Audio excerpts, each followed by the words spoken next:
Pastors who preach Sunday worship are doomed to perdition.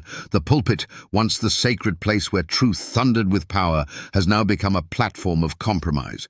Many pastors, men entrusted with the word of God, are leading millions into deception by preaching Sunday worship. But this message is not from God.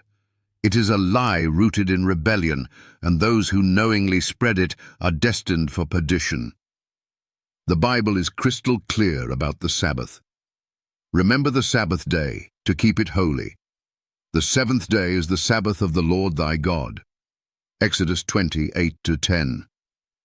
It is the only commandment that begins with the word remember, because God knew it would be forgotten.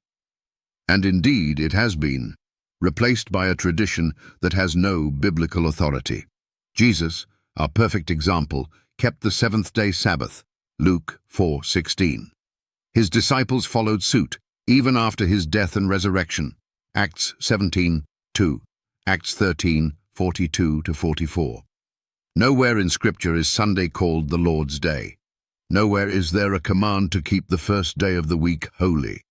Yet pastors around the world preach Sunday as if it were God's will. So where did this deception come from?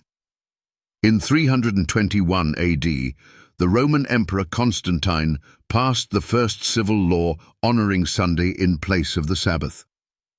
Later, the Roman Catholic Church claimed authority to change the day of worship. They even admit it openly. Sunday is our mark of ecclesiastical authority. The Church is above the Bible. This isn't biblical, it's blasphemous. Any pastor who preaches Sunday worship is not leading people to God. They are leading them into the arms of Babylon. Revelation 18:4 says, "Come out of her, my people, that ye be not partakers of her sins." God is calling his people out of false systems of worship, including churches that uphold Sunday instead of the Sabbath. And what of the pastors who know the truth but remain silent? James chapter 3:1 warns, "My brethren, be not many masters, knowing that we shall receive the greater condemnation." To preach falsehood while claiming to speak for God is a most fearful offense. These pastors will stand before God, and unless they repent, they will face perdition. Jesus said in Matthew 7:22-23, "Many will say to me in that day, Lord, Lord. And then will I profess unto them, I never knew you.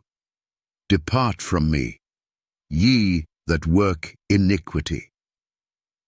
What is iniquity?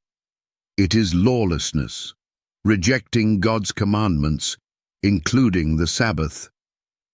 Here's the challenge to every Sunday preaching pastor and every Sunday-going believer. Find one verse, just one, where God changed the Sabbath to Sunday. Find one verse where Jesus commands Sunday worship. Find one verse where the apostles declare the first day as holy. You won't, because it doesn't exist. God's last message in Revelation calls people to worship the Creator, Revelation 14:7, a direct reference to the Sabbath commandment. It is a call to return to true worship before the mark of the beast is enforced. That mark is connected to false worship, and Sunday will play a central role. Pastors, your silence will not protect you. Your popularity will not excuse you.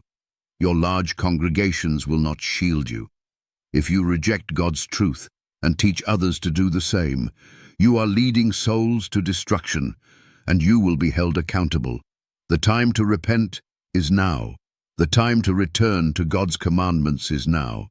Preach the truth or face the judgment. The blood of souls will be on your hands if you don't.